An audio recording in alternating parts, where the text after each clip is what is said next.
Estás intubando un paciente con neumonía por COVID y no logras saturar más allá de 90% y además está hipotenso. ¿Quieres saber todas las herramientas que requieres para poder intubar a este paciente y hacerlo de una forma confiable y seguro? No te pierdas el siguiente capítulo de Código de Urgencias.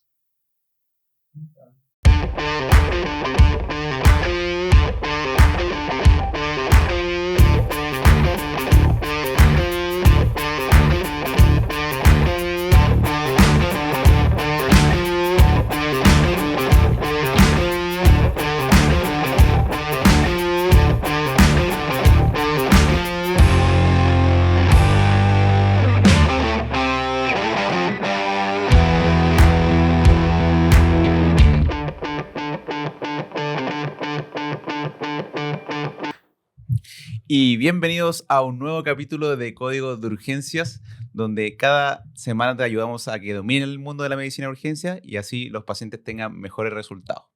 El día de hoy tenemos un invitado muy especial para un temón. ¿De qué vamos a hablar hoy día, Gerson? Hoy día vamos a hablar de vía aérea fisiológicamente difícil. Un tema que no se toca mucho, yo creo que en la medicina en general quizás se desconoce, pero tiene muchas implicaciones en el paciente crítico. Sí. De hecho, hay varios capítulos que ya hemos hecho donde decimos, ya vamos a hablar de vía aérea fisiológicamente difícil. Llegó el momento. Claro, llegó entonces. el momento. Sí, qué mejor con alguien de la casa. Entonces, bueno, nos acompaña el doctor Ludwig von Plessing. Está bien pronunciado, ¿cierto? Sí, está bien. Eso. Y nada, pues él es urgenciólogo. Tuve la suerte de ser su compañero de beca. Después fue mi tutor un año. Y ahora la vida nos ha juntado de nuevo acá en la región de la Araucanía. Así que bienvenido, Ludwig. ¿Va a salir alguna historia al final del capítulo, no? Vamos a ver cómo será la dinámica hoy día. ¿Se va a revelar alguna anécdota al final? Bien, muchas gracias, chiquillos, por la invitación. Ustedes saben que vía aérea es un tema que a mí me apasiona, del cual he estado trabajando fuertemente los últimos años para desarrollar un curso de vía aérea que esté focalizado en nuestros pacientes indiferenciados de urgencia. Porque, no sé si a ustedes les pasó, pero a mí me tocó haber ido a varios cursos de vía aérea en el ambiente nacional, el ambiente internacional, donde teníamos clases sobre vía aérea en el entorno de urgencia, pero el momento que nos tocaba simular, la mayoría de los casos eran pacientes en 0 grado, Claro. que nos pasaban uno u otro elemento para tratar de intubarlo. O sea, el objetivo estaba absolutamente puesto en pasar un tubo por las cuerdas. Entonces no había un análisis, ¿cierto? Un poco más concreto respecto a lo que es la secuencia de intubación rápida, cómo enfrentarla, cómo voy a estar preparado para que mi paciente no tenga un peor outcome respecto a lo que yo había diseñado antes de sedarlo y paralizarlo, ¿cierto? Uh-huh. O sea, darnos herramientas para enfrentar escenarios de pacientes indiferenciados que no podemos suspender. Sí, porque es un tema, o sea, es algo complejo, porque hay muchas situaciones que pueden ocurrir durante este proceso de intubación y la idea es que el paciente sobreviva. O sea, cada vez que estamos intubando un paciente podría tener el mal resultado de un paro cardiorrespiratorio si lo hacemos mal. Y súper interesante lo que dice, porque desde mi perspectiva de becado, uno cuando entra como que quiere ir a pelear todos los tubos y como dice, ir a pasar el tubo, y desde que alguna vez me lo dijo y después como que empecé a madurar ese concepto, ahora... Claro, no voy y me peleo por el tubo, sino me preocupo de otras cosas. Me preocupo de que estén los elementos, de que esté la herramienta, de que el paciente esté preparado y quizás de que otra persona que intube, porque es las cosas que pasan antes y después, todo el proceso del paciente es lo que realmente le da el buen outcome. Justamente lo que va a diferenciar a un urgenciólogo experto en vía aérea de uno que no es experto en vía aérea va a ser un 1 o 2% de pacientes que se van a comportar de forma compleja al momento de hacer una secuencia de intubación rápida. Entonces, si yo efectivamente me preparo, estoy consciente de que puedo llegar a enfrentar ese tipo de escenario, voy a tener muchas más herramientas para poder salir bien parado, ¿cierto? Y obviamente darle mayor chance a mi paciente de que llegue bien al final de este procedimiento. O sea, al final es eso, es tomarle la mano del momento donde tú tomas la decisión de ir a una secuencia de intubación rápida y al final del procedimiento salir juntos por el túnel, ¿cierto? Y no que se quede uno adentro y el otro pueda salir Claro. a ver otros pacientes. Súper. Bueno, esa es la introducción del tema. Ahora igual a todos nuestros invitados les preguntamos algo que es crucial para que la gente lo conozca. ¿qué lo motivó a estudiar medicina de urgencia y qué lo motiva a trabajar en vía esa aérea. área? También en vía aérea. Una buena pregunta. Bueno, yo desde chico me involucré en temas de trauma porque primero me hice bombero voluntario en una compañía de rescate.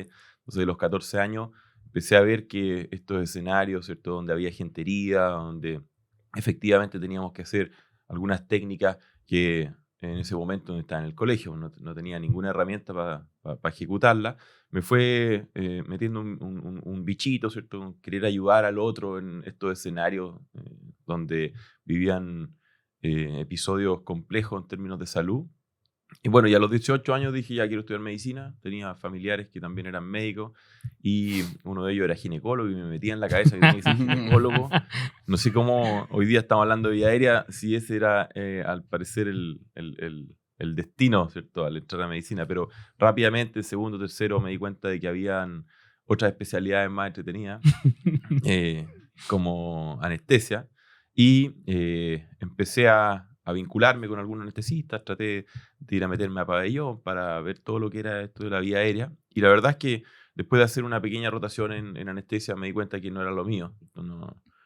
¿Te gustaba No mucho hablar con la gente? nada, no me entregaba la adrenalina que necesitaba. Al final todo radica en eso. Y en tercero, me acuerdo que me presentaron al que yo hoy día podría decir que es como mi mentor en términos de medicina urgencia, para bien o para mal. ¿Ya? ¿Para bien o para mal? Para bien o para mal, al cual le tengo mucho cariño y tenemos una amistad bien importante con Carlos Basaur. Entonces me metió en este mundillo de lo que era la medicina urgencia. Oye, un saludo para Carlos Basore, que también fue mi mentor, así que... Deberíamos entrevistar en algún Sí, momento, Sí, ¿no? obvio que eso va también. Sí, ahí lo podemos hacer en mi casa, ahí en Villarrica. Bueno, y me llevó por este camino, ¿cierto? Donde hacíamos turnos voluntarios, hacíamos turnos en El Salvador, después me tocó hacer turnos en el J. Y de a poco fui conociendo distintos estilos también de medicina de urgencia, porque no todos hacen la misma medicina de urgencia. Claro. Y eso me gustó, me apasionó. Después conocí el programa de la Universidad Católica, finalmente donde hice mis 3 años. Y el camino de la vía aérea, yo creo que se fue dando. En la beca yo me acuerdo que estaba haciendo estudio de vía Sí, aérea, por se fue dando, ejemplo. sí. ¿Siempre fue desde que te gustó? Me parecía que era un escenario súper dinámico, donde la adrenalina se iba a 1000 cuando el paciente efectivamente se sedaba y luego se bloqueaba. Y me pasaba que el entorno lo sentía como de mucho estrés. Entonces, me fue interesando porque creía yo que eso afectaba finalmente los datos de los pacientes. Entonces, si te da mucho estrés, probablemente es porque no tienes las herramientas suficientes para ir enfrentando escenarios que en tu cabeza pueden ocurrir, pero que habitualmente no ocurren. Mm. Y de ahí me pareció importante hacer la primera publicación, me acuerdo fue en un congreso en Austria, respecto a cómo diseñaban o cómo realizaban la secuencia de intubación rápida los becados de urgencia y los urgenciólogos en un ambiente académico y no académico. Y la verdad, había una gran dispersión, de acuerdo a la selección de las drogas, me acuerdo, respecto a cómo yo premedicaba a los pacientes, de acuerdo a los intentos que yo tenía respecto a las laringoscopías que lograba. Entonces fue bastante entretenido ir llenándote de este conocimiento. Y donde creo yo que fue el punto de inflexión es cuando tú sales de este ambiente protegido, que en mi caso era la beca, donde todos hablaban el mismo idioma, donde la cosa habitualmente salía bien, y te encuentras con un escenario donde no hay mucho conocimiento respecto a vía aérea, ¿ya? Y habitualmente cuando haya cursos, como yo ya lo nombré al principio, te empezáis a aumentar tu conocimiento en tecnología, ¿cierto? Te empiezan a mostrar distintos supraglóticos, ya llegan los juguetes con los videolaringos, ya querís solo usar videolaringos, pero al final te vas llenando de conocimiento respecto a la tecnología, pero vais perdiendo un poco la esencia de lo que significa la secuencia de intubación rápida. Y eso nos pareció muy importante rescatarlo, porque cuando tú tienes clara lo medular respecto a la secuencia, te da herramientas para enfrentar escenarios adversos. Súper. No es un tema muy interesante y qué bueno que te haya llamado la atención, porque de hecho ha desarrollado cursos que, de hecho, van a estar en la Sochimo, entiendo que Sí, este año. vamos, Así que hoy día tenemos, o sea, el 19 y 20 de abril tenemos nuestro próximo curso, está lleno completo, tenemos 20 participantes que vienen de distintas partes de Chile, donde ya está en nuestra tercera versión. lo que ocurre ahí es muy, muy rico, muy, muy entretenido, porque al terminar el curso, la retroalimentación que hay es brutal, ¿no? A mí a veces me llegaba hasta emocionar por Tema. algunos comentarios, sobre todo por el ambiente protegido donde la gente comparte sus experiencias. Hemos tenido experiencias súper brutales, donde los outcomes no han sido los que uno espera, y aún así hemos tenido la protección de los espacios para que la gente los comparta y los podamos analizar también con altura de mira. Así que para nosotros ha sido Una muy buena sí, experiencia. una buena experiencia, y creemos que a través de esto llegamos a más gente. Al final Sí. eso es lo que nos motiva. Exacto. Entonces, si tú te quedas con el conocimiento y lo analizas y lo utilizas con Claro. solo tus pacientes del servicio de urgencia, no llega ahí a impactar lo que tú quieres impactar. Totalmente de acuerdo. Bueno, y ahora para entrar un poco en el tema, ¿ya? Porque hoy día vamos a hablar de vía aérea fisiológicamente difícil y no es un concepto que esté tan en la boca del personal de la salud, porque la mayoría de las veces cuando se imaginan una vía aérea difícil, hablamos de una vía aérea como anatómicamente difícil. Sin embargo, en medicina de urgencia pasa que finalmente la fisiológicamente difícil es mucho más frecuente que la anatómicamente difícil y puede tener igual de peores resultados. Entonces, si nos puedes contar, Ludwig, le puedes contar a la audiencia a qué nos referimos cuando hablamos de vía aérea fisiológicamente difícil y qué lo diferencia de un escenario más controlado, como por ejemplo la intubación en anestesia, por ejemplo. Ya, yo creo que aquí pasan dos cosas. Primero, efectivamente, el concepto de vía aérea fisiológicamente difícil es algo que se ha estado acuñando en los últimos años. Estamos hablando de 10, 15, 20 años. O incluso un poquito más, ¿ya? Pero es algo que siempre está en la cabeza del clínico, ¿cierto? ¿Por qué? Porque finalmente cuando hablamos de fisiológicamente difícil nos referimos a pacientes que están inestables desde el punto de vista hemodinámico, que tienen una capacidad de reserva funcional o que tienen una dificultad para levantar, ¿cierto? El oxígeno disponible para poder tener una apnea segura. Y también nos referimos a los pacientes que metabólicamente son un desafío porque sabemos que están compensando y cuando quitamos la capacidad compensatoria, los pacientes rápidamente pueden tener colapso desde el punto de vista cardiovasculares por arritmia maligna. Entonces, es algo a lo cual siempre le hemos tenido respeto, ¿ah? Sí. Así que yo creo que el concepto es lo nuevo que nos hace estar hablando hoy de eso y lo que obviamente es relevante porque antes no lo discutíamos, lo teníamos, ¿cierto?, en el inconsciente, pero no lo discutíamos tal, ¿cierto?, sino que habitualmente éramos más reactivos a lo que hoy día somos o la invitación es a ser más proactivos. De acuerdo. ¿Y qué es la diferencia, por ejemplo, de un escenario mucho más controlado en un paciente, por ejemplo, que se hace una intubación electiva?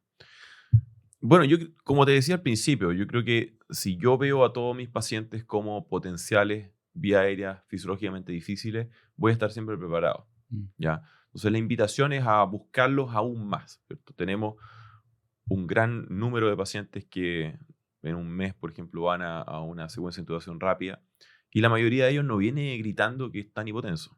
Entonces no viene gritando que tienen una capacidad de reserva funcional baja. Tampoco vienen gritando que están al límite, ¿cierto?, de la compensación ventilatoria. Y nos damos cuenta después de intubarlo, ¿cierto? Claro. Porque muchas veces cuando uno dice, ya tengo que intubar a este paciente, se da un fenómeno de la visión de túnel y empiezo a olvidarme de todo lo externo, de todo lo que significa estabilizar a un paciente y me focalizo en pasar el tubo por las cuerdas. Entonces, la invitación a esto es identificar que desde el punto de vista hemodinámico yo puedo llegar antes a ya tener un evento de hipotensión posterior a la administración de la droga. Por ejemplo, si el paciente durante el desarrollo de la evaluación inicial se pesquisa una hipotensión o tengo un shock index que está estudiado mayor a 0,8, es un potencial paciente que va a tener inestabilidad hemodinámica de momento que yo parta una secuencia de intubación rápida.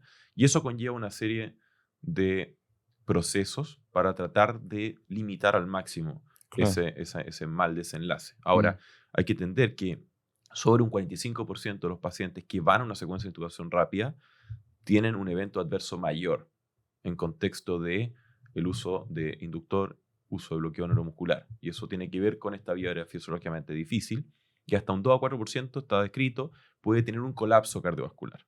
Entonces, probablemente este dato está inflado porque no hablamos transversalmente de este Claro. tema y no vamos a buscar específicamente estos pacientes con shock index alto. Súper. La misma línea, bueno, quizás no lo vemos tanto en un hospital grande, pero lo hemos comentado en otros capítulos, pasa mucho, seguramente cuando uno no tiene todas las herramientas o todos los conocimientos, que escucha que se intubó un paciente en un hospital periférico y se paró durante la inducción o se paró después. Entonces, es un poco evitar eso, ¿no? Que la pregunta es, ¿cómo sería un ejemplo de un paciente, por ejemplo, no sé, con sepsis y de qué se mueren estos pacientes? ¿Por qué es tan importante lo que estamos hablando? ¿De qué fallecen estos pacientes o qué es lo que les pasa cuando no tenemos estos conocimientos o todas las herramientas? ¿Cuáles son los factores como de riesgo más asociados a muerte, por ejemplo, durante la intubación? Bien, habitualmente le tenemos más miedo al no poder pasar el tubo, eso es claro, ¿cierto? ¿Por qué? Porque pareciera ser que eso mide mi calidad de especialista. Si yo no soy capaz de hacer una buena laringoscopía, ¿cierto? Y no logro pasar el tubo o me voy, en el peor de los casos, ¿cierto? A esófago, tengo miedo del qué dirán. Endoscopía. Claro. Una intubación endoscopía. Y no está mala, porque finalmente cuando yo paso un tubo a esófago, lo que estoy haciendo es actuar sin respetar, ¿cierto?, todo lo que hemos aprendido de secuencia de intubación rápida. ¿Ya? Cuando yo escucho de que a la gente le gusta ir a pescar en la vía aérea, ¿ya? O sea, de repente sin ver las puertas del cielo, y cuando hablo de puertas del cielo me refiero a la glotis, sin ver nada que represente las puertas del cielo, lanzo algún elemento para tratar de llegar hasta ahí, encuentro que eso finalmente lo único que hace es poner en riesgo a nuestros pacientes. Porque respecto a intubaciones frustra, al menos en mi práctica clínica, cuando más he visto malos outcomes, tiene que ver cuando yo no veo lo que estoy haciendo, ¿ya? Entonces, y no solamente porque puedo ir a esófago, sino porque el reconocimiento de no haber llegado efectivamente a la vía aérea suele ser tardío, ¿ya? Y tiene que ver con la lógica que conversábamos al principio. Yo estoy habitualmente habituado de que, valga la redundancia, la mayoría de mis pacientes van a andar bien. Lo intube en 0 grados, lo intube de lado, lo intube con midazolam. Probablemente voy a lograr pasar el tubo. Claro. El escenario que estamos evaluando ahora es ese otro pequeño porcentaje, donde si yo no optimizo todo al máximo, probablemente no logre ver nada. Claro. ¿Ya? Entonces, como tú me preguntabas, ¿cuál es la causa más frecuente de malos outcomes en esto? Tiene que ver probablemente con el colapso cardiovascular y que va por distintas esferas. O sea, si yo al paciente le quito la compensación de la acidosis metabólica que está viviendo, el paciente va a entrar en colapso cardiovascular. Si el paciente tiene un shock index alto, por la causa que sea, en este caso, como tú decías, shock séptico, y yo lo intubo como primera prioridad sin hacer una reanimación inicial, ese paciente va a tener un colapso cardiovascular, independiente de la droga que use. Independiente si uso etomidato, si uso ketamina, si bajo las dosis, ese paciente va a tener un colapso cardiovascular. Y lo mismo cuando hablábamos de oxigenación. Si es un paciente que no logro levantar la saturación porque tengo alteraciones del punto de vista de la capacidad de reserva funcional, o un paciente que tiene mucho chant, voy a tener un tiempo de apnea muy bajo, ¿ya? Y esos tiempos de apnea bajo, finalmente, lo que significan es que hipoxia igual colapso cardiovascular. Entonces, al final, en términos generales, todos los caminos llegan a Roma. Colapso cardiovascular, ¿ya? Y eso es una de las grandes diferencias que tenemos nosotros con entornos protegidos como pabellón, donde yo soy capaz de identificar un colapso cardiovascular o un paciente que tiende al colapso cardiovascular de forma precoz y puedo tomar acciones precoces. Nosotros llegamos tarde. Habitualmente llegamos tarde porque no nos damos el tiempo, o muchas veces no tenemos el tiempo, para poder tener monitorización invasiva. Entonces, con nuestra monitorización no invasiva, solemos llegar tarde. Entonces, tenemos que tratar de optimizar todo, entendiendo que si llegamos tarde, al menos bajemos la probabilidad de que esos eventos ocurran. Sí, vale. Oye, y entrando de lleno, por ejemplo, a un caso más clínico para que la audiencia se pueda imaginar un paciente. Nos pasó mucho en la pandemia, Ludwig, que teníamos pacientes con neumonía y tenían mucho chant y tenían llegaban saturando 60. Y cuando llegaba el momento de la intubación, porque estaban con mala mecánica respiratoria, tratábamos de preoxigenarlo y no preoxigenaban más allá de 85, 87 y no alcanzábamos una saturación sobre 90 ni siquiera. Entonces, acá la pregunta es, ¿qué cosas podemos hacer cuando lo que tenemos a mano nos falla en la preoxigenación? ¿Y qué ocupas tú en la práctica diaria? Es una buena pregunta, porque yo viví el mismo escenario, ¿ya? Donde a pesar de todos los esfuerzos que teníamos, sobre todo en pandemia, la cosa no iba como queríamos, ¿ya? Eso es una realidad. Lo primero es diferenciar dos tipos de pacientes, ¿ya? Cuando estoy hablando de preoxigenación. El paciente que es capaz de levantar saturación con los elementos que yo decida para preoxigenar, y eso estoy hablando sobre 94%, y los pacientes que no son capaces de llegar a ese objetivo, ¿ya? Entonces la invitación que yo siempre le hago a la gente que me toca tomar como aprendiz, ¿cierto? Es que vean la saturación no como un marcador de oxigenación, sino que vean la saturación como un marcador de chant. ¿Por qué? Porque si nosotros quisiéramos medir la oxigenación que logramos a nivel alveolar y a nivel del intercambio que eventualmente eso pueda significar, tendríamos que ser capaces de medir oxígeno al final de la expiración, porque eso efectivamente nos hablaría de la cantidad de oxígeno con la cual estamos llegando a nivel alveolar.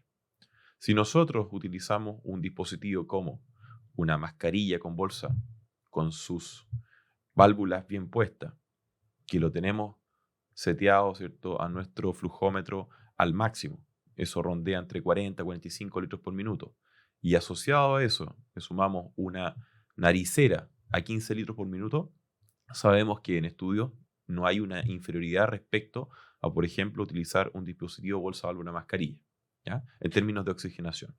Entonces, si estamos en el escenario de la máxima proporción de oxígeno entregada y el paciente no es capaz de llegar a nuestro objetivo, tenemos que pensar de que el problema es que no estamos llegando con oxígeno a lugares donde sí está pasando sangre a nivel pulmonar. Y eso significa que al final de la ecuación, la sumatoria nos va a dar un porcentaje no ideal, ¿cierto? Bajo 94%. Entonces, cuando entiendo eso, me doy cuenta de que lo que tengo que optimizar ya no es el aporte de oxígeno, que estoy al máximo, sino que tengo que ir a optimizar las áreas de intercambio. Y cuando hablamos de optimizar las áreas de intercambio, también tengo múltiples dispositivos, ¿cierto?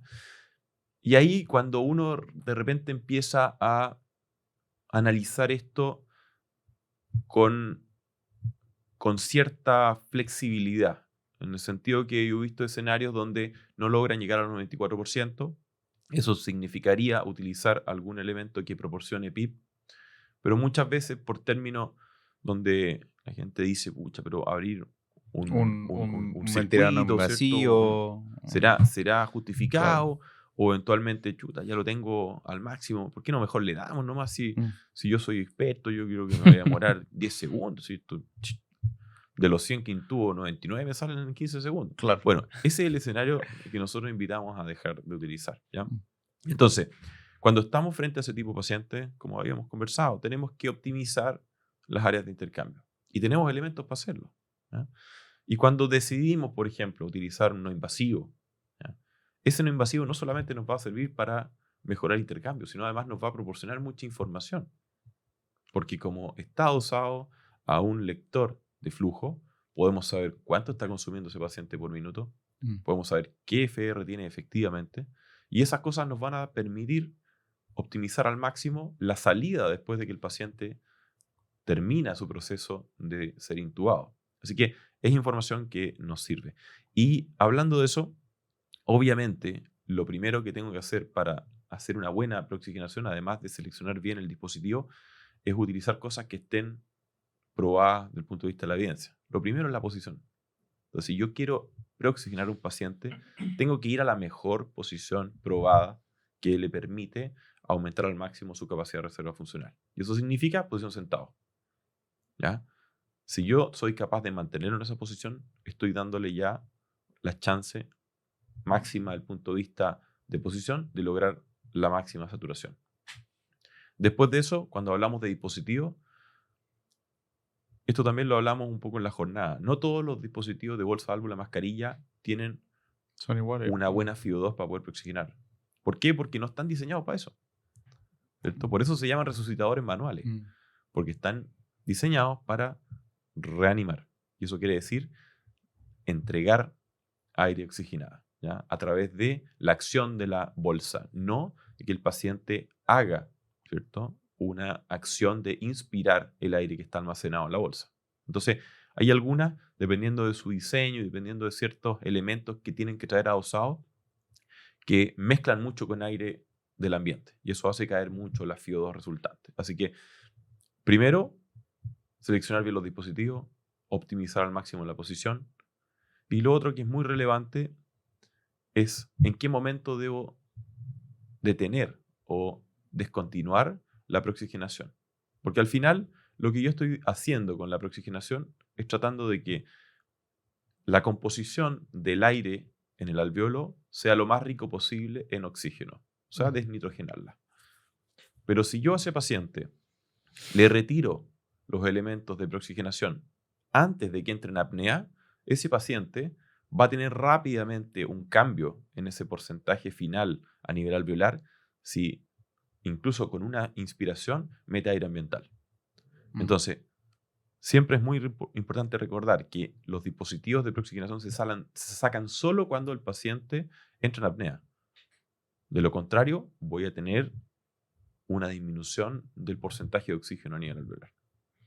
Eso es súper importante porque realmente hemos visto que la gente se tiende a apurar y se pone ansioso y retira las cosas que ya estamos listos y ahí pasan las catástrofes. Sí. Bueno, ese es una tremenda respuesta. Sí.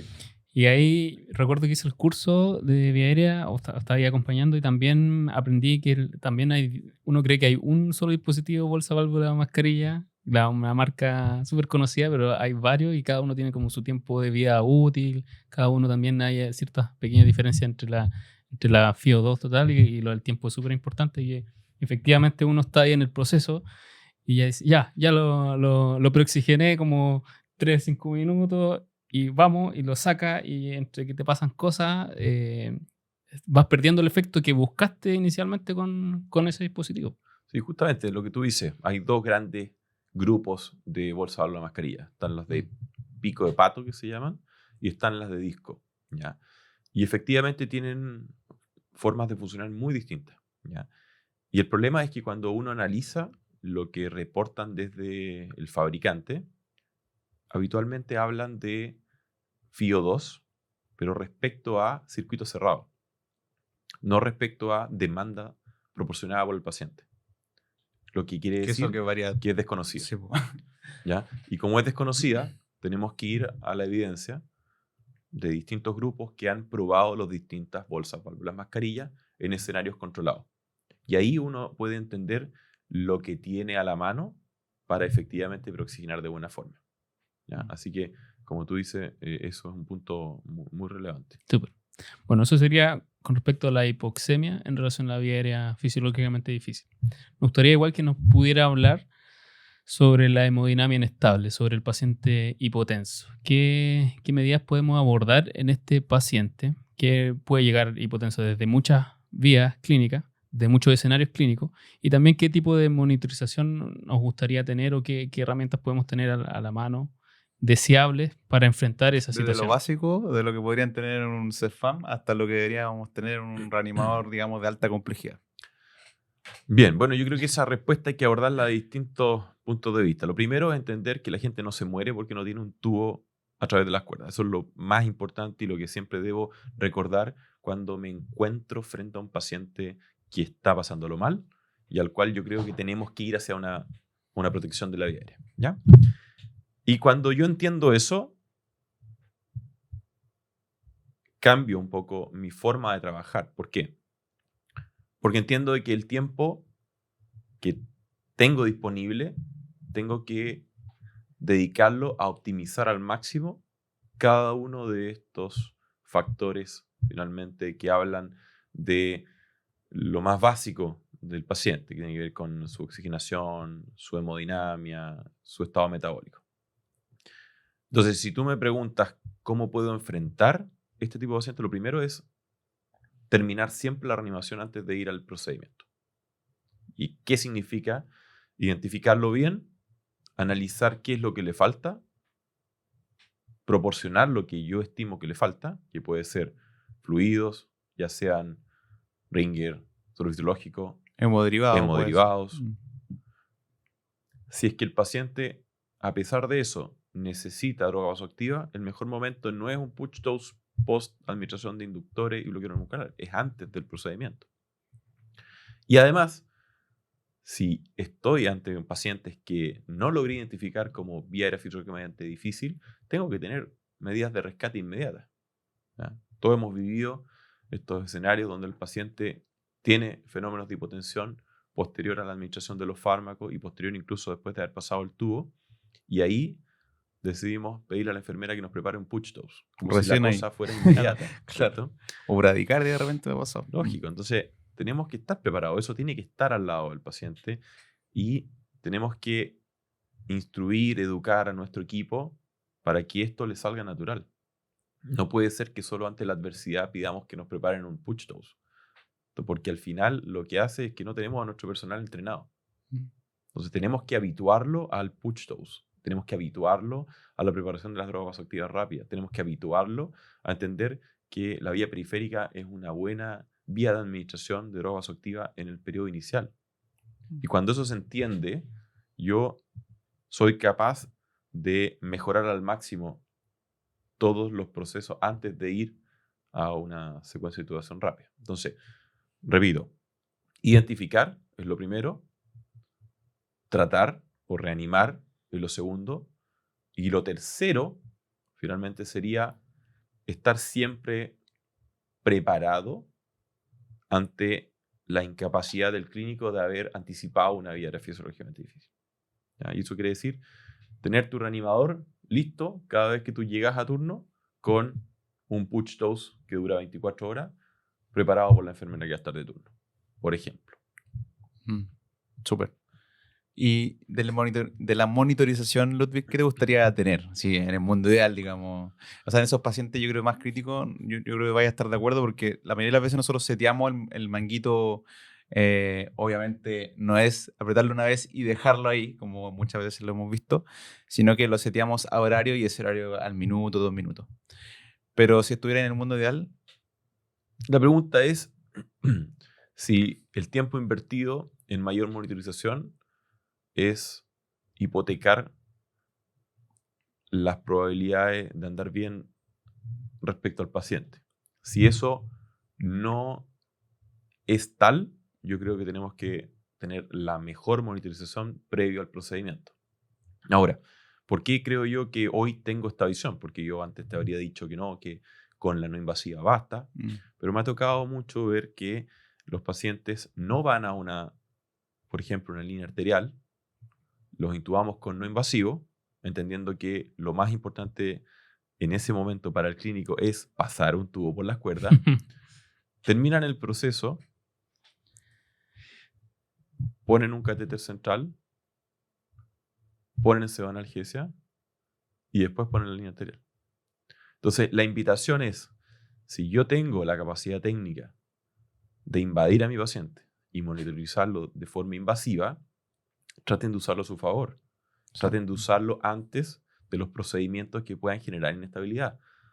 Y si tienen el tiempo, no lo hagan después de la secuencia de intubación rápida, para entregar al paciente bonito a la UCI, sino que usen efectivamente las cosas que ustedes van a implementar en su paciente antes de entregarlo al UPC a su favor. Y en este caso, antes de una secuencia de intubación rápida, entendiendo que lo más importante no es el tubo a través de las cuerdas, es que el paciente no tenga fenómenos de hipotensión, no tenga fenómenos de hipoxia que no pueda manejar y no tenga fenómenos de arritmia en contexto de acidosis metabólica que sean para arriba por tiempos de apnea seguros mal entendidos, ¿ya? Porque el clínico le preocupa la oxigenación, pero muchas veces en su tiempo de apnea se olvida de que el hecho de estar en apnea significa disminución de pH y eso también trae consecuencias que puedan ser nefastas para el desenlace del paciente. Así que yo creo que esa es un poco la mirada que Claro. debemos tener. Más que la línea excelente. arterial entrega mucha información, entonces efectivamente, como dice usted, si vamos a elegir, o sea, si hay que invadirlo, como decimos típicamente, obviamente lo que nos va a entregar la información en el momento va a ser la línea arterial. Y también otra cosa que aprendí rotando por anestesia es que el típico manguito de presión, que es el método de medición oscilométrico, lo que en realidad calcula es la PAM. Sí, porque Y calcula a, la PAM y a través de un promedio. algoritmo que es del creador, Ujú. saca la sistólica y la diastólica a través de esa PAM. Entonces, si uno compara qué es más fidedigno, sistólica y diastólica versus un método oscilométrico versus un método invasivo, obviamente el invasivo es mucho más exacto, obviamente está sujeto a fenómenos de amortiguación, pero es el que nos va a dar información Sí. segundo a segundo también. De acuerdo contigo, pero también hay un dicho que lo perfecto es enemigo de lo bueno. Entonces, De repente hay gente que una hora está también Sí. poniendo la línea arterial. Ah, claro, y- claro. así Claro. es. Entonces también hay que analizarlo. O sea, al final la medicina de urgencia tiene mucho análisis. Habitualmente nuestros otros colegas especialistas no ven todo el proceso de análisis que uno hace con cada uno de los pacientes y pareciera ser que cualquiera puede hacer urgencia. Y la verdad es que eso ocurre en la mayoría de nuestros centros a nivel nacional. Mm. Pero la diferencia está en el análisis que muchas veces ocurre, ¿cierto? En el interior de la cabeza del urgenciólogo o Sí. la urgencióloga, ¿cierto? Y que muchas veces no se plasma en algo inmediato, ¿cierto? Respecto al paciente, pero sí se ven esas diferencias en este pequeño porcentaje del 1, 2, 3 pacientes que no son fáciles, que son complejos, que son difíciles. Ahí es cuando se da efectivamente la gran diferencia. Sí, el urgenciólogo tiene que estar preparado para ese porcentaje que es el mínimo, pero siempre con seguridad.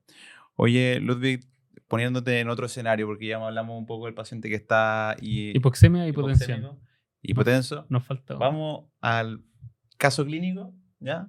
Paciente con cetoacidosis diabética, llega con pH, estamos poniendo un caso ya grosero ya, 6,8, ¿ya?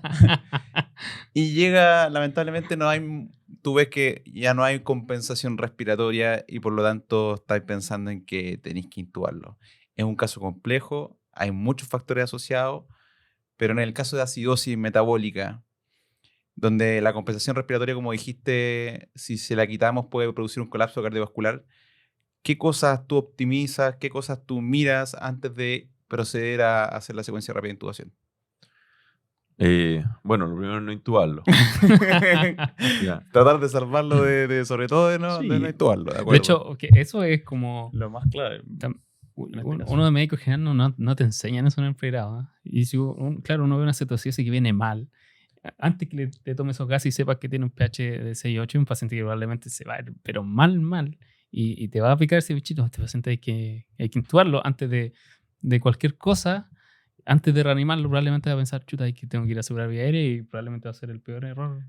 Si no lo reanimas, sí, antes. la mayoría aguanta sin una intubación. La mayoría, yo te diría que el menor de los porcentajes se tendría que intubar. La mayoría como que sale rápido de eso, pero cuéntanos, Sí, Ludwig, yo creo que el gran problema de esto es la identificación de qué paciente tengo al frente, ¿cierto? Porque hacer la diferencia si esto es puramente metabólico o no, en la mayoría de los servicios de urgencia es complejo, es difícil, porque no tienen un examen rápido que les proporcione el pH, ¿cierto? O el nivel de acidosis que tiene el paciente, sino que tienen que mandar exámenes convencionales y frente a ti tienes un paciente que está taquipnéico, que está polipnéico, que se ve mal. Entonces, interpretar que eso es puramente metabólico requiere mucho tiempo de preparación, ¿cierto? De ojo clínico, etc.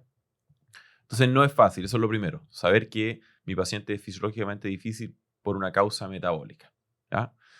Bueno, lo segundo es entender de que ese paciente no va a entrar en colapso por una causa hipoxémica, ¿cierto? Porque habitualmente, salvo que su causa de deterioro sea una neumonía, habitualmente tienen una buena reserva, ¿ya?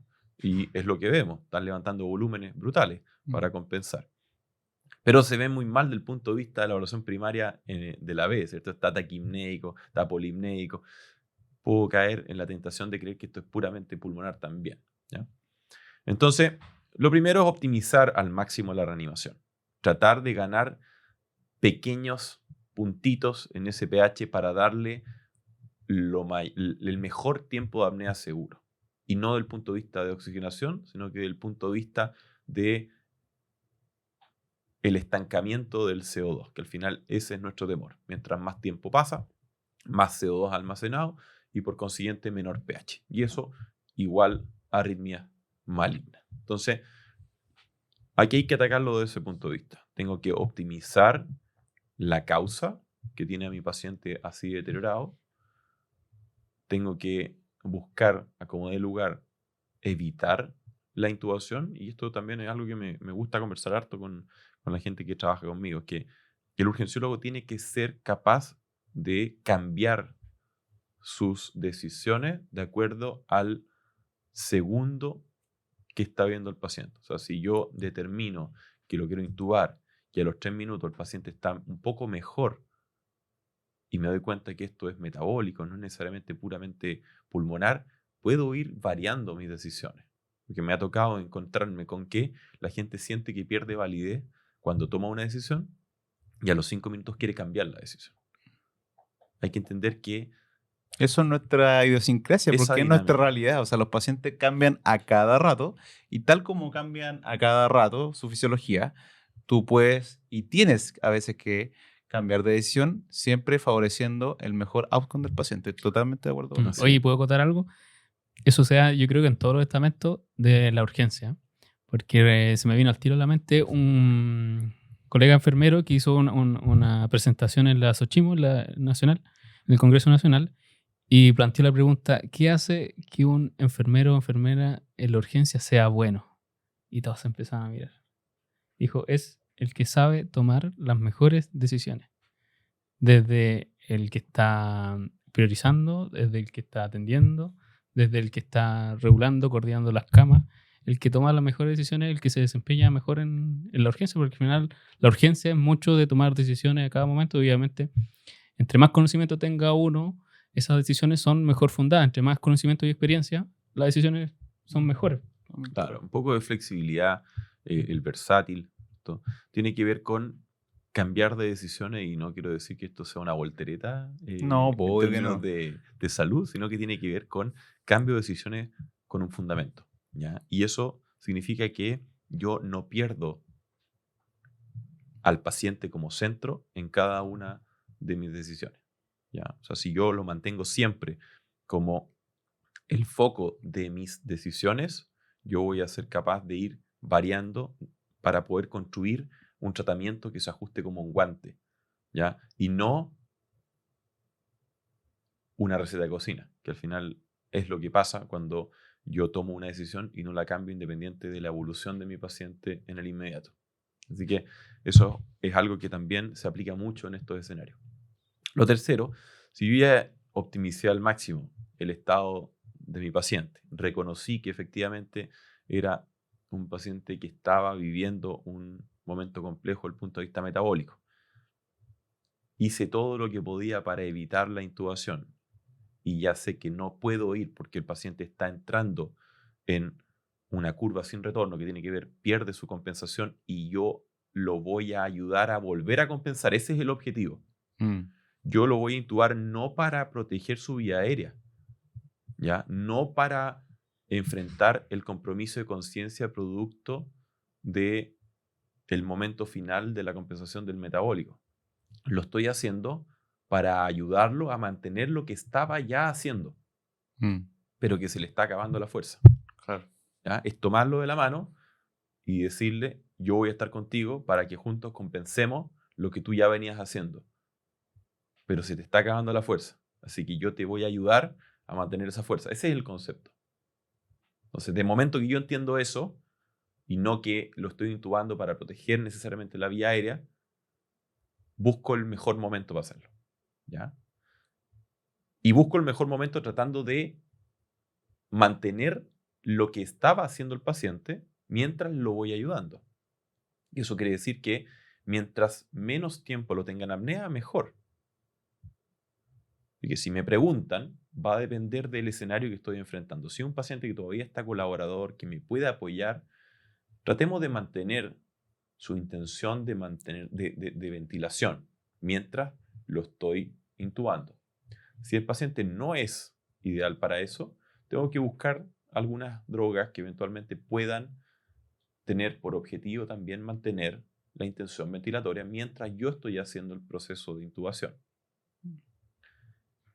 Y hay algo también que yo recibía como feedback cuando me tocaba enfrentar a estos pacientes, que era tener 2 líneas periféricas y pasando bicarbonato a chorro mientras hacían el procedimiento. Claro, no podría yo hoy día decir que no lo hagan, pero no conversa con la fisiología del paciente.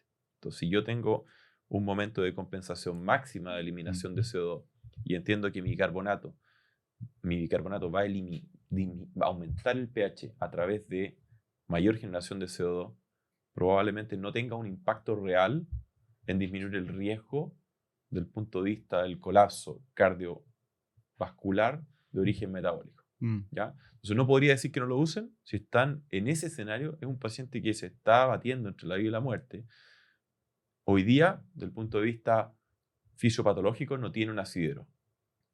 Pero, obviamente, en estos escenarios no hay evidencia como para ser tajante. Claro. ¿Ya? Así que son herramientas que uno puede implementar, pero sobre todo no perder de foco que es un paciente que no tiene tiempo de apnea seguro, por lo cual tiene que ir asociado al operador más experto de ese momento. Y junto con eso tengo que ser capaz de tener todo preparado para que una vez yo pase mi tubo a través de las cuerdas, la cosa fluya rápido. Porque hay momentos donde pareciera ser que cuando uno pasa el tubo a través de las cuerdas, el objetivo se logró. Claro. Y no es así, el objetivo se logra cuando yo ya lo estoy asistiendo. Entonces, si yo tengo un tiempo de demora entre que paso el tubo a través de las cuerdas y que conecto la jeringa al dispositivo del CAF del tubo, y posterior a eso tengo un tiempo de demora entre que conecto mi bolsa válvula mascarilla a mi filtro, ¿cierto? Ya previamente conectado al tubo, estoy aumentando mi tiempo de apnea a 5 o 10 segundos. Entonces la invitación es a optimizar lo máximo posible cada uno de esos procesos para que efectivamente todo salga rápido. Sí. Pero entendiendo que eso ya es una medida final ante el fallo de todo lo que habíamos previamente conversado. Totalmente. Súper Oye, interesante. y lo otro es el seteo correcto de la ventilación mecánica, porque pasa mucho que de repente la gente está acostumbrada a setearlo siempre frecuencia respiratoria 15 por minuto y le ponéis frecuencia respiratoria 15 por minuto solo por piloto automático y es catastrófico. Así Claro. que también hay Claro, optimizar la porque ventilación. ese paciente con cetoacidosis viene 36 por minuto. Claro, dejarlo claro. siempre pegado como más tirado al 8 ml por kilo. No sé si tú estás de acuerdo con eso, como más como tendiente al 8 ml por kilo, pero bien taquipneico en los primeros minutos, yo creo. Sí, Sobre todo. pasa un poco, porque son pacientes que mueven volúmenes brutales. Entonces, como mueven volúmenes brutales, secuestran mucho aire ambiental. Entonces, la preoxigenación en ellos también es compleja. Entonces, utilizar dispositivos que entreguen flujos altos, como un no invasivo, no solamente me va a ayudar en todo esto de la preoxigenación, sino que además me va a dar información. Claro, Un poco una lo que yo les monitorización. dije. Y esa información tiene que ser utilizada en algún momento. La ayuda no solo es en entregarle energía, fuerza para poder seguir compensando, sino que además tengo que darle una ayuda desde el punto de vista de los parámetros que yo seteo. Y eso tiene que ser inicialmente igual a lo que él traía manejando. No puedo ser menos, porque si doy menos, no lo estoy ayudando a compensar lo que necesita. ¿Ya? Entonces, mucho ojo, eso es responsabilidad nuestra, pedirle a nuestro terapista ventilatorio que está al lado nuestro o nosotros ir directamente al ventilador mecánico invasivo y tenerlo completamente preparado para que una vez el paciente esté intubado podamos conectarnos y efectivamente barrer lo que en este momento él necesita barrer, que es el CO2. Súper. Bueno, eso sería, ya hablamos de hipoxemia, hipotensión, acidosis. Ahora preguntar un poquito de herramientas que tenemos. ¿Qué nos podría hablar de los dispositivos supraglóticos? ¿En qué momento usarlo? ¿Y qué planes como tenemos que tener en mente cuando enfrentamos a este tipo de pacientes? Bueno, yo soy un amante de los dispositivos supraglóticos. Creo que hoy día ¿sí? no los usamos porque caemos en esta tontera de medimos al urgenciólogo o a la urgencióloga en base a su capacidad de pasar el tubo a través de las cuerdas. No voy a decir nada. Eso es una locura. Entonces, para mí la visión... Pero tú te das cuenta que Gerson está imaginándose una cosa. ¿Te diste cuenta que... Recuerdo, recuerdos de Vietnam. Yo ya sé lo que está No, pensando Gerson. por recuerdos de favor. Vietnam. Recuerdos de Vietnam. Recuerdos de Sí. Vietnam. ¿Cachai? ok. Cuando uno juega un Cuando tu juego de profesor te video... dice, ¿pero Sí. cómo no voy a pasar Cuando uno todo? juega un juego de video y parte, ¿cierto? En la primera etapa y se da vuelta al juego, después tiene que volver a partir. Sí. Bueno, eso me pasa un poco a mí, ¿cierto? Mm. Yo ya lo conocí completo, entonces ya no me sorprendo. Así que puede estar pensando en cualquier cosa, pero habitualmente cosas buenas, ¿ya? Habitualmente cosas buenas. ¿ya? Bueno, lo que ustedes dicen es un poco la realidad. Ya los estudios dicen que los urgenciólogos y los clínicos que hacen o trabajan en los servicios de urgencia tienen una subutilización de los dispositivos supralóticos. Y cuando lo vemos, se ve plasmado, ¿sí? Es que la gente cuando hace una secuencia de intubación rápida nunca tiene el supraglótico al lado. Y eso quiere decir que no está dentro de mis planes. ¿Ah? No sé si ustedes han hecho ese ejercicio. O sea, yo trato siempre de tener un supraglótico, porque creo que yo trato, de hecho, de prepararme por completo en cada intubación. Lo aprendí, también lo veo, lo hemos discutido contigo, también, bueno, mi señora anestesista también me reta si es que no, porque imagínate, ellos tienen todo preparado también, entonces como que me acostumbré a eso, pero creo que es fundamental, o sea, es un dispositivo que te puede salvar de mucho, o sea, Claro. mm, Y mientras eso. más lo use, más experto me vuelvo. Ahora, me gustaría invitarlos a hacer un ejercicio. Lo voy a ¿sí? poner a prueba. Esto no estaba preparado. Oh, ya, eso me gustó. Pero me Dale. gustaría, tú, Nico, o tú, Gerson, que me hablaran de los planes cuando ustedes diseñan una secuencia de intubación rápida. Por ejemplo, tú, Nico, ¿cuál sería un plan A para ti Ya. en una secuencia, en tu urgencia mañana, ¿cierto? Frente a un paciente que tiene que ir a una intubación.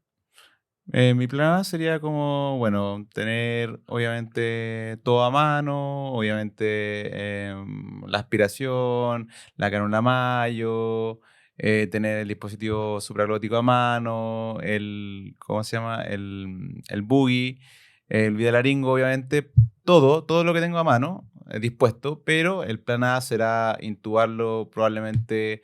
A mí me gusta usar harto el conductor, pero con straight to cuff. Me gusta, ¿ya? Eso lo ocupo como primera opción en la mayoría de los escenarios, ¿ya? En el segundo escenario, ocuparía quizá, por ejemplo, plan B, pensaría en, si es que me costó quizá ocuparía el boogie, ¿ya? Y dependiendo de lo que requiere, también el videolaringoscopio, ¿ya? También tenéis que pensar en como qué tipo de hoja vaya a necesitar, porque muchas veces la idea es ir variando en cada paso, ir variando al menos un dispositivo o algo que tienes que hacer. Entonces, por ejemplo, muchas veces la hoja 3 queda corta o a lo mejor la laringe está muy anterior y necesita algo más angulado y ahí podría ocupar quizá, por ejemplo, la D-Blade, si es que tenéis disponible, o tu videolaringo que tenga como una hoja ahí preangular. Y eso es como lo que trato de utilizar. Y obviamente tener preparado como la vía aérea quirúrgica, que en un momento tuvimos varias veces como ese paquetito como listo y dispuesto y lo he dejado de revisar para serte honesto, así que... Perfecto. mm. ¿Y tú, Gerson? Yo en general, mi plan, bueno, obviamente de tener todo a mano, pero mi plan A, si un paciente que no es neurocrítico, llámese que no es, por ejemplo, un paciente que sospechamos que tiene un ACV hemorrágico y se comprometió en conciencia por eso y hay que proteger la vía aérea, en el cual se sabe que el primer intento, bueno, en todos, pero ese paciente en particular es un poco más de que el primer intento tiene que ser idealmente el mejor intento. Si no es ese paciente, generalmente uso la laringoscopia directa con tubo con conductor, forma de palito de golf. Mi segunda opción, si no lo logro con eso, es como videolaringo. Y tercera, idealmente sería, si no lo logré, como un supraglótico mientras ya pienso en otra cosa. Ok, perfecto. ¿Por qué me parece interesante hacer este análisis? ¿Por qué? Porque pareciera ser que esa planificación, y la cual yo también me formé así, está centrada en pasar Sí, el tubo a través de exacto. las cuerdas. Toda la razón. Todo está girando alrededor de lograr pasar el tubo a través de las cuerdas. Y el problema es que eso no conversa con todo lo que acabamos de analizar. Claro. No hay una lógica en la cual todo el equipo que participa en la secuencia de intubación rápida tiene claro cuándo paso de un A a un B y cuándo paso de un B a un C. ¿Por qué? Porque depende de la persona que está mirando las cuerdas o donde deberían de estar las cuerdas, ¿cierto? Entonces es un poco algo que hemos ido trabajando, tratando de cambiar un poco este concepto de que los planes son iguales a la tecnología con la cual quiero intubar. Y los invito a lo siguiente. Para nosotros y el equipo que estamos haciendo y desarrollando este curso, nos parece relevante de que los planes conversen con la lógica de la secuencia. ¿Qué les quiero decir? Y por favor, si alguien cree que estoy hablando lesera, lo invito a que me pueda escribir, que me pueda llamar y lo conversamos. Pero para nosotros el plan A tiene que ver con lo que yo voy a utilizar para efectivamente hacer una laringoscopía, ya sea directa o a través de un videolaringo, para lograr que el tubo pase a través de las cuerdas. ¿Y por qué lo vemos de esta forma? Porque el plan A significa estar en un momento de confort donde yo puedo utilizar elementos para el fin o el objetivo que me planteé inicialmente. Claro. Y tiene que haber un límite que mantenga al paciente como centro de todas mis decisiones. Y el límite no puede ser si es que mi operador vio o no vio las cuerdas, si tiene un Cormac 3 o tiene un Cormac 3B o tiene un Cormac 3A o tiene un Cormac 4, sino que tiene que ver con la seguridad del paciente. Entonces, lo que nosotros hemos planteado y nos parece importante empezar a conversar es que los planes tienen que tener un orden lógico. Por consiguiente, si mi plan A tiene que tener un límite, nos parece que ese límite está dado por la saturación. Entonces, para nosotros el plan A no tiene que ver con que si yo elijo un dispositivo de laringoscopía directa o elijo un videolaringo o elijo, por ejemplo, utilizar un fibrobroncoscopio. Tiene que ver con que yo voy a tener un espacio mientras me mantengan en el plan A para utilizar la técnica que yo decida de acuerdo a lo que estoy viendo con mi primer intento, por ejemplo.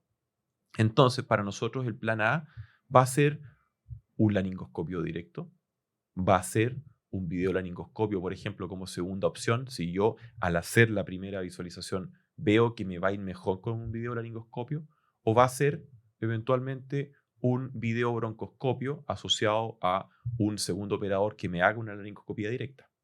¿Por qué tengo tiempo de manejarme en ese plan A? Por la apnea segura que yo estuve trabajando previo al bloqueo neuromuscular del paciente. Ahora bien, si yo me encuentro en el plan A, por ejemplo, y había elegido un dispositivo de laringoscopía directa y en algún momento caigo de mi límite de seguridad, independiente si tenía un Cormac 2, un Cormac 4, tengo que reaccionar. La invitación es a seleccionar los distintos dispositivos y en un orden lógico, de acuerdo a mi experiencia en el plan A, y que nuestro punto de cambio a plan B sea un valor de saturación. En mi caso, 94%, en otros casos, 92%. Entonces puede darse la dinámica de que yo esté enfrentando a una paciente con una capacidad de reserva funcional baja, haga una inducción, un bloqueo neuromuscular, tome mi laringoscopio directo, trate de hacer o de ingresar por la cavidad oral y voy en 91%. Eso significa que yo debo activar mi plan B, independiente de que no haya tenido una laringoscopía frustra. Porque claro, tú cambias al tiro para manteniendo tu límite de seguridad en el centro a mi paciente. Entonces, si yo tengo un plan A, como lo acabamos de conversar, y mi gatillo de pasar al plan B es saturación, mi plan B es un dispositivo para reoxigenar. Porque yo entiendo que el paciente no se muere porque no tiene un tubo a través de las cuerdas, sino que se muere de hipoxia. Entonces, si yo caigo de mi límite de seguridad, mi plan B va a ser un dispositivo para reoxigenar. Y ahí voy a tener un supraglótico o eventualmente una bolsa válvula mascarilla. Ahora bien, el plan B, cuando se diseña de esta forma, puede generar de que el paciente vuelva a tener una saturación sobre 94%, 92%, de acuerdo a lo que yo haya seteado respecto a mi equipo. Y si vuelvo a tener 96, 97, 98, 99, la invitación es a intentar volver a mi plan A. ya sea con otro operador, ya sea con otro dispositivo o eventualmente con el dispositivo que ni siquiera logré utilizar porque mi paciente cayó de mi límite de seguridad. Súper. Ahora bien, ¿cómo yo voy a decidir la quirúrgica? Porque ese es el gran temor del clínico. Claro. Pareciera ser que siempre llego tarde, porque lo que yo quiero asegurar es que efectivamente las cuerdas estén cerradas.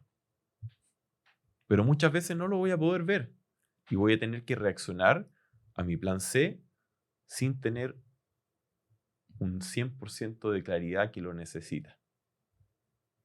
Entonces, tengo que ser capaz de objetivar mi paso. Y por eso creemos y luchamos por esto, que la capnografía tiene un rol fundamental.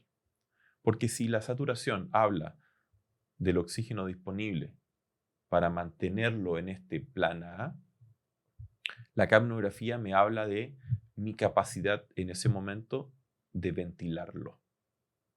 Porque ocurre que muchas veces cuando los pacientes caen de su límite de seguridad y yo voy a un supralótico o a una bolsa o una mascarilla, tiendo a confiar en mi técnica sin objetivar de si está siendo efectiva o no. Y si no uso capnografía, solo confío en mi guata. Porque yo lo que voy a visualizar en el monitor es que la saturación continúa bajando.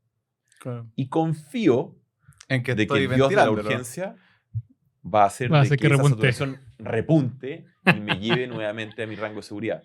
Mm. Ahora, ¿es justo de parte nuestra como expertos que ese paciente cargue con ese riesgo? No, güey, no. La respuesta es no. Claro. Entonces, de momento que yo activo mi plan B, tengo que tener inmediatamente conectado a la capnografía. Porque si yo tengo una bolsa o una mascarilla y estoy ventilando y tengo lector de capnografía, estoy bien. Puedo mantenerme en el plan B independiente del comportamiento de la saturación. Mm. Porque sabemos que la saturación tiene un delay para No menor, mostrarnos además. lo que está ocurriendo en ese momento. Mm. Y ese delay no puede ser en base a qué tanta confianza me tengo yo o no. O el dios como de la clínico. urgencia. O el dios de la urgencia. Entonces, Han si salido yo buenos conceptos de los caminos. Sí. paso de mi límite de seguridad y eso me invita al plan B, y con mi dispositivo de reoxigenación no soy capaz de tener capnografía, y eso significa que la tengo que tener preparada cuando yo estoy haciendo, como tú decías, la planificación de todo. Tengo que tenerla seteada, tengo que tenerla comprobada, porque dependiendo de eso es si yo le voy a cortar el cuello al cristiano o no. Entonces, si yo estoy en mi plan B, la saturación viene cayendo, lo ventilo y tengo capnografía, me quedo tranquilo. Si no tengo capnografía, optimizo el dispositivo. Y si a pesar de eso no tengo lectura, yo sé que ese paciente tiene que ir a la quirúrgica. Mm. No por un concepto anatómico, sino por un concepto de mantener al paciente como centro de mi secuencia. No sé si les hace Sí, lógica. me hace sentido. Sí. Es como una modificación del vértice approach. Así es. Entonces, Sí. la invitación es que utilicemos lo que tenemos disponible. Yo hoy día trabajo acá en el regional, donde tenemos capnografía. Trabajo en Villarrica, donde tenemos capnografía. Muchas veces no lo usamos porque Mm. no lo consideramos dentro de nuestro algoritmo de acción, ¿ya? Y tratamos de setearlo solo para poder ir regulando la frecuencia ventilatoria del ventilador mecánico. Entonces, pasa un poco lo mismo con la línea arterial. Tratemos de usar esas cosas a favor nuestro y no para presentar de forma bonita a un paciente a lo que La UCI. Claro, de eso. Oye, y de todas formas también empezar a tratar de tener más experiencia en dispositivos supralóticos. Me pasa que, si tú me preguntas, yo no recuerdo la última vez que coloqué un dispositivo supraglótico. Entonces, de repente, perder esa expertise, aunque sea algo básico, está bueno reforzarlo. Entonces, de repente, ir variando para poder ir utilizando los distintos dispositivos está bueno, creo yo. Yendo un poquito a lo que me preguntabais recién respecto a estos pacientes que están en extremo de saturación, hay algunos reportes que incluso utilizan los dispositivos supralóticos como plan A, en el sentido que estoy tratando de preoxigenar a mi paciente, no sube, y eso lo interpreto como un chat importante. Necesito meterle presión para poder ir a vencerlo, y a través del paciente despierto no lo logro, hay algunos equipos que eventualmente sugieren, esto por favor no es que sugiera que lo usen mañana ni pasado mañana en su turno. Estoy invitándolos a abrir un poco la mente respecto a la preoxigenación. Y lo que hacen es inducir y bloquear al paciente e inmediatamente ponerles un supraglótico y volver a reoxigenarlos, pero con la intención de la preoxigenación efectiva. ¿Ya? Compresión positiva, válvula de Justamente, Pitt. porque al final lo que tú me dices y el temor con estos pacientes de COVID es que yo, intubándolos con 88%, llegara al 70% y ahí recién me diera cuenta de que no lo puedo intubar. Entonces, lo que uno tiene que... Siempre trabajamos nosotros en ultrasonido, que es lo que te gusta a ti, ¿cierto? Tratando de responder preguntas. Entonces, en ese escenario de pacientes que saturan 88%, 89% y no logro subir, a pesar de todo lo que yo he utilizado como tecnología disponible en la urgencia, la pregunta que quiero responder no es si lo puedo intubar o no, es si lo puedo reoxigenar o no. Sí, exacto. Entonces, cuando yo Tecnología. considero esa pregunta como la más importante, se entiende de que mi primer dispositivo va a ser un supraglótico. Porque si yo logro reoxigenarlo fácil, me mantengo en área de seguridad. Un paciente saturando 88, 90%, 87, 86, puede vivir perfectamente, lo vemos todos los días en los servicios de urgencia. El problema es que la caída de la saturación desde ese punto hasta cosas que son incompatibles con la mantención de la estabilidad cardiovascular es muy rápida. Entonces la invitación es a responder esa pregunta rápidamente. ¿Es reoxigenable o no? Y esto podría ser un elemento que me ayude rápidamente a tomar esa decisión. Es interesante esa propuesta, creo yo. Muy interesante. Yo creo que finalmente esta conversación y este podcast ha servido mucho para que ahora cada vez que intuben a un paciente, lleven su mentalidad un poco más allá, empiecen a entender lo que le está pasando al paciente y cuáles son las consecuencias que podrían pasar para que puedan prepararse para el mejor escenario. Oye, un capitulazo. Creo yo que está para escucharlo muchas más de una vez. Agradecerle a Ludwig, porque yo creo que estamos llegando al final del capítulo. Agradecerle por haber compartido con nosotros. Ahí se notó toda la experiencia y la pasión que tiene cuando habla de vía aérea, que se nota y la traspasa. Así que muchas gracias, Ludwig, y obviamente lo vamos a invitar a un siguiente capítulo. Va a estar obviamente invitado, si es de la casa además. Así Sí, muchas gracias y súper interesante el tema, porque ya llevamos muchos capítulos de hemorragia digestiva masiva, DT, que decíamos, y cuando toca intubar al paciente, pero eso lo vamos a ver en el capítulo de vía aérea fisiológicamente difícil. Así que lo hemos logrado, equipo. Estamos muy contentos por eso. Yo les quiero agradecer a los dos por la invitación. Me sentí muy cómodo. Así que a todos los que lo inviten, vengan con ojos cerrados, acá los van a tratar bien. Y dejarlos invitados a seguir formándose en vía aérea. Y tu curso también, pues aprovecha de fomentar tu curso. Sí, ya tenemos completamente lleno el próximo curso de 19 y 20 de abril, pero el mes de julio vamos a tener una nueva fecha para ese mes, así que para que se mantengan ahí atentos. ¿Tienen redes sociales igual? Tenemos redes sociales, ¿sí? El curso se llama Vía Aérea de Emergencia y el Instagram es VA Emergencia, así que para que nos sigan. ¿Ya? Lo vamos a dejar también anotado ahí en nuestra descripción. Y la idea es que este nicho de vía aérea de emergencia en pacientes indiferenciados solo sigue creciendo con la intención de llegar a los pacientes que hoy día no podemos llegar porque están siendo intubados en áreas donde no hay urgenciólogos todavía y que no van a haber probablemente en el mediano plazo. Así que eso, también les voy a dejar mi contacto para que la cualquier gente pregunta, quiera, descargarse. Me llame. A mí me encanta este tema, así que eso. Y también a las especialidades que se dedican a vía aérea, entender que esto es un nuevo nicho, lo queremos tomar con responsabilidad,